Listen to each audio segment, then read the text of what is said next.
indigenous people's capacity to develop as individuals and as a people is based on a social order that is determined by the people themselves. If and when this social order is destroyed, their identity and continuity as a people are threatened. A crisis ensues.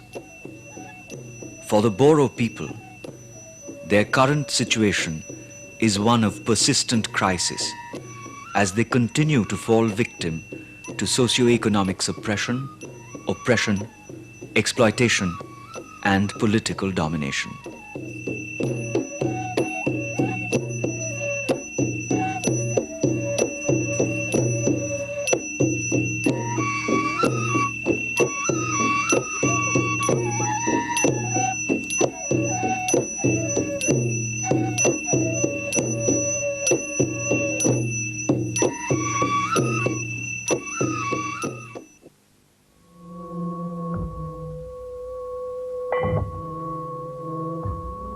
Since time immemorial, the Boro had ruled not only the entire Brahmaputra and Barak Valley, but also some parts of West Bengal, Bihar, Nepal, and Bangladesh.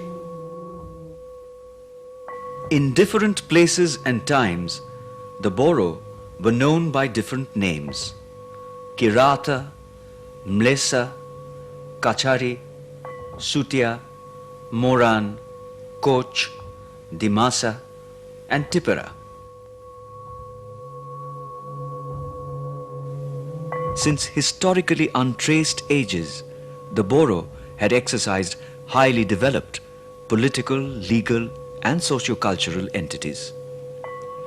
Historical monuments and remains at Dimapur, Nagaland, Khaspur and Maibong in Assam, Tripuri Castle in Agartala are mute witnesses to the heights of Boro civilization.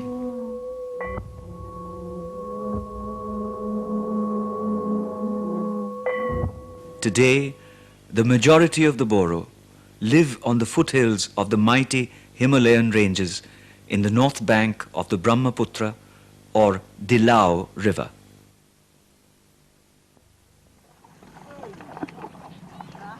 When a Boro works on a piece of land, he establishes a spiritual and legal bond with it.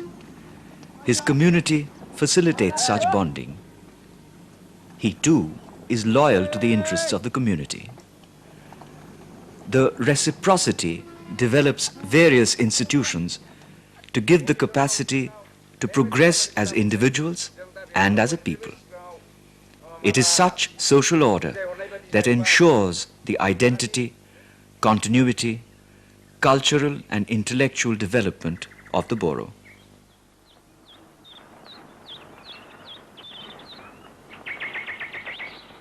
The Boro have their own Tibeto-Burmese language. They have their own religion, laws and customs. The Sizo tree, five-limbed, is an apt symbol of worship. Central to the Boro ethos is the concept of harmony, harmony with nature and harmony with community. This is well expressed through their idea of cosmos. Boro cosmology is reflected in Bato, the five elements: earth, water, fire, wind and sky. The Kerai is the classical Boro rite of worship. The main performers of ritual are the Oza or chanter and a Deodini or dancing oracle. Their chanting and dancing convey truths of life, being and becoming.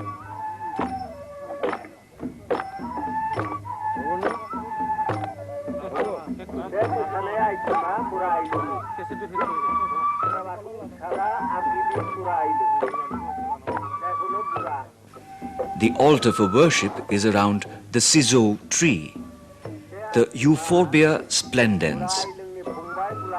It is fenced in with a round frame of split bamboo. There is no priestly class or caste system. Usually, men of age with social respect are chosen to have spiritual responsibilities. Such a Boro is known as Deuri.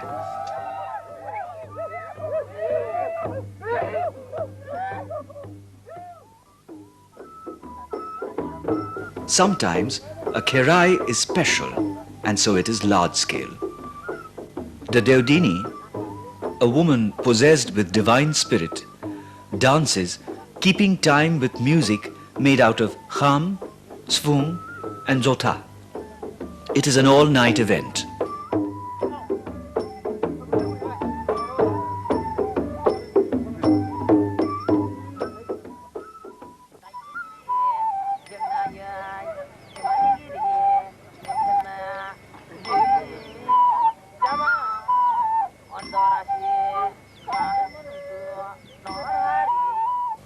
The Oza chants continually. The Deodini dances. She dances circling the sacred altar. Finally, the divine spirit in the Deodini lifts her high beyond the realms of space, beyond the confines of time, far into infinity. A Kerai is more than just a rite, participatory in nature. It provides myths of human origin, the origin of the world, the individual's ideal relations to land and community, processes of conflict resolutions and moral values designed for all aspects of living and developing in Boro society.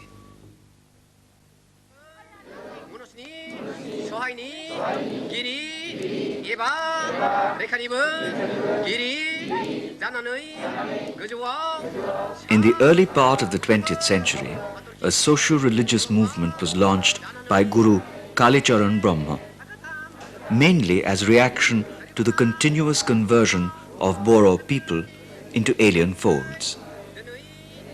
The religious movement, called the Brahma movement, was instrumental in the development of educational, cultural and political consciousness among the Boro people.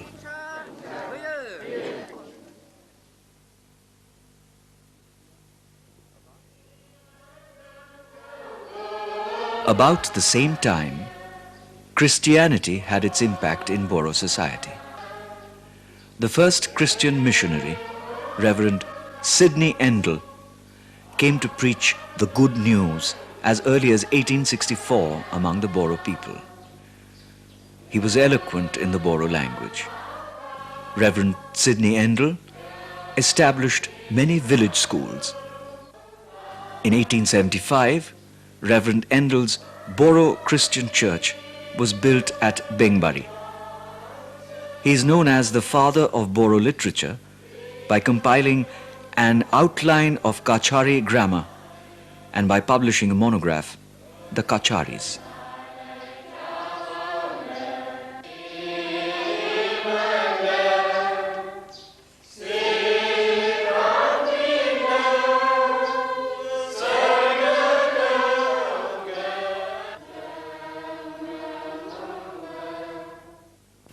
Cradled in lush valleys, protected by majestic green hills, nurtured by teeming rivulets, enchanting flora and fauna, the Boro lives in his basic social unit, the village. Houses are built of bamboo and straw thatch with a courtyard in between.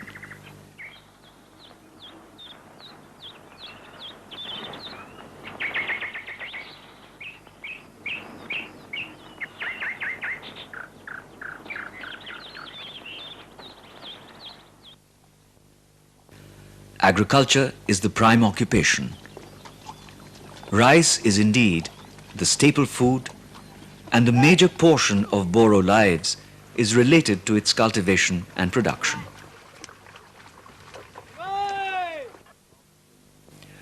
In a land crisscrossed by fast-flowing rivers, rain-swollen rivulets, and soft, boulder-strewn, tinkling streams, fish is plentiful. Boro women enjoy fishing, both for pleasure and food. Fish traps are known as zekai and folho.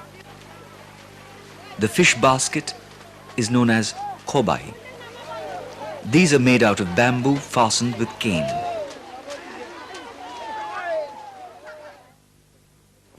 Dried fish is ground with special medicinal herbs to be preserved and fermented in airtight bamboo cylinders to form a very special delicacy, the nafam, a favorite with all Boro.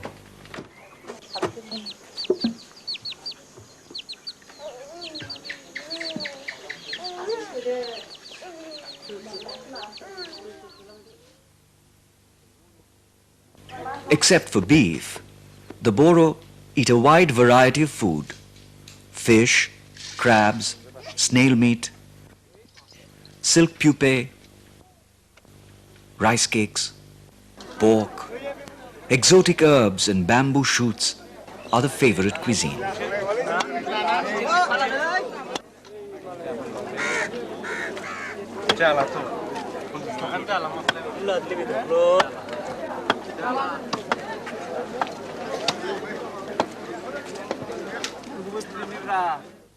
Areca nut and betel leaves are favorite Boro chewables.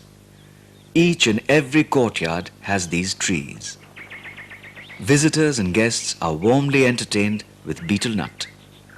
Areca nut has a fairly permanent spot in the Boro mouth. Another flourishing industry among the Boros is sericulture.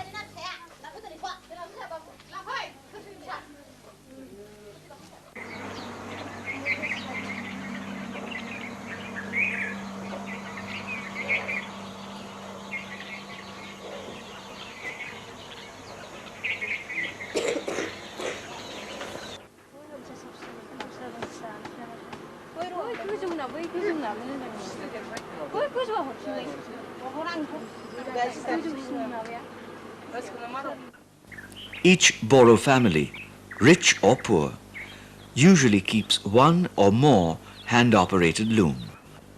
Particularly adept at weaving, Boro women churn out vast quantities of cloth from their seemingly primitive looms. The products that they turn out are noted for their vigorous, colorful designs, warmth, softness, and durability. The colorful piece of cloth that their womenfolk wear is known as the dokona.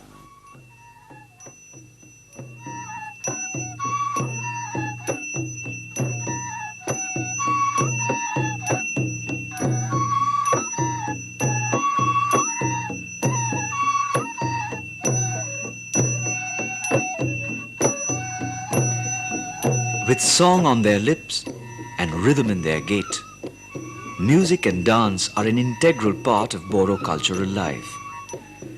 With soft, flowing movements, strangely reminiscent of flitting butterflies, the Bogorumba is the most popular dance.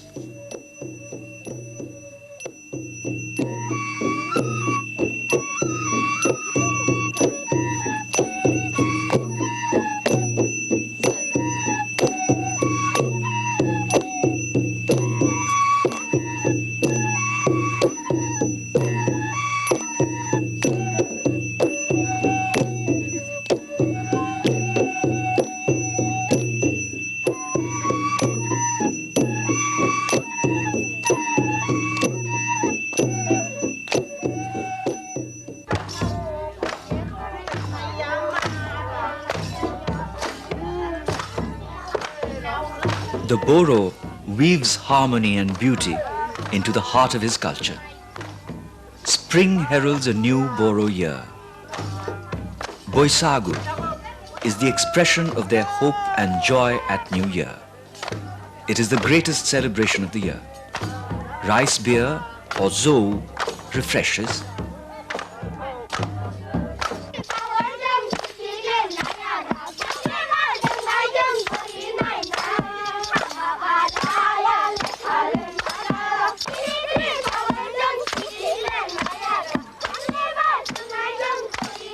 Love songs repair spirits. Dancing renews and reunites. The Boisagu is the triumph of soul, color, warmth, and life.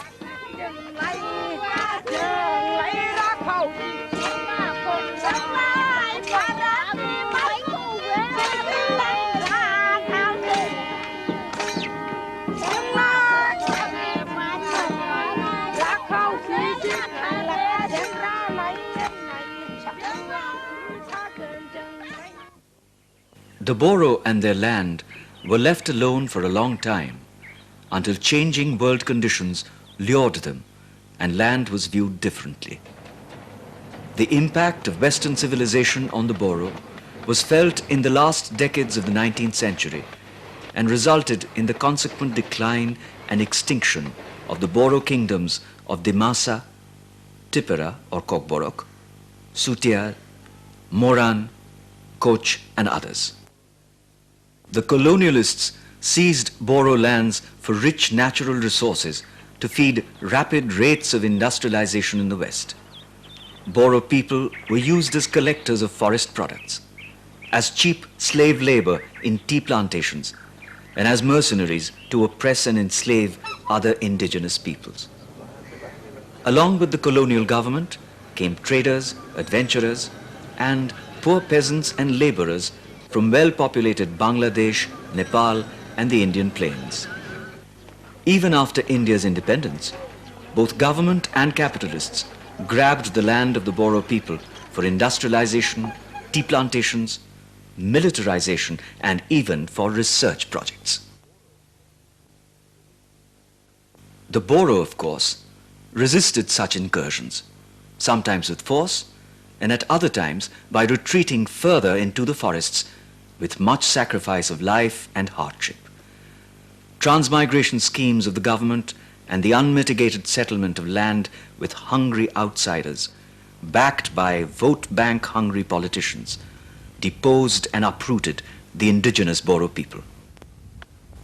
A people who for thousands of years were intrinsically linked to the forest that abounded in their land, have now become forced to exploit it under massive consumerist pressure. Other than the Boro people, the outsiders have been encroaching in the forest land, creating tremendous ecological problems. Timber merchants, with the help of government and local timber smugglers, logging day and night, exploit the native Boro people as laborers.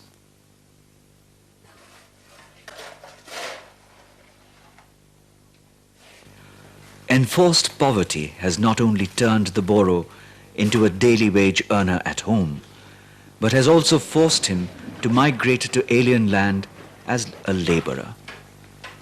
More than 50,000 laborers have been forced to work in the coal mines of Jayantia Hills in Meghalaya in dangerous and unhealthy conditions.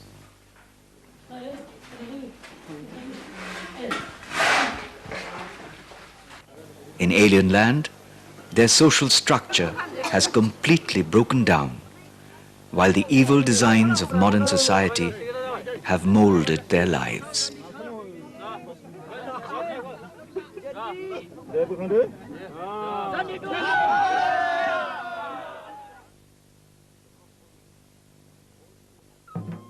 The Kokborok, known also as Tripuri, had ruled the smallest northeast Indian state, Tripura, till the early part of the 20th century. The Britishers had always referred to the state as independent Hill Tipura.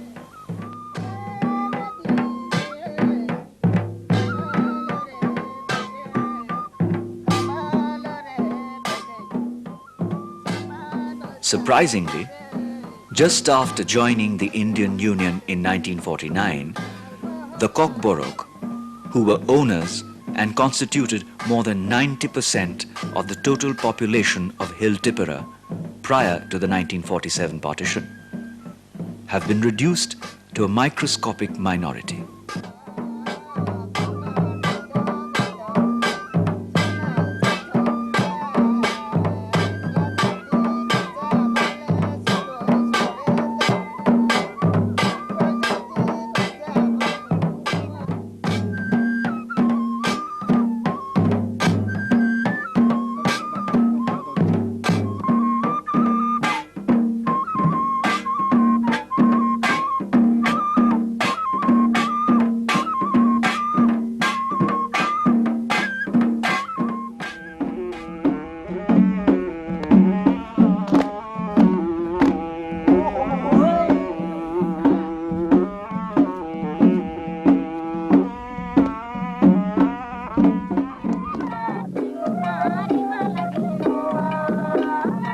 Rich in culture, the Rabhas and the Tiwas are also facing the same fate in post-independence India.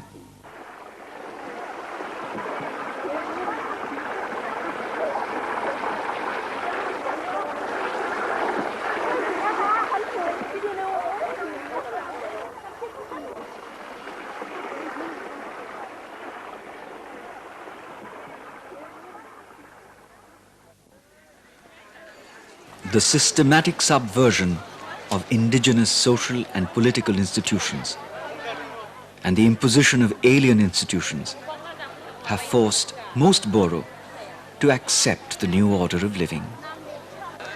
Nevertheless, despite the onslaught of the colonizers and the politically dominant society, the values espoused in the indigenous worldview, in the indigenous social and political institutions, are not completely lost.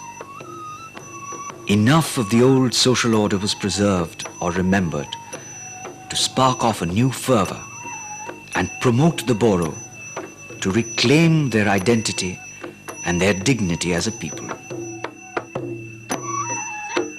Now, a long and difficult struggle has just begun to restore the lost heritage.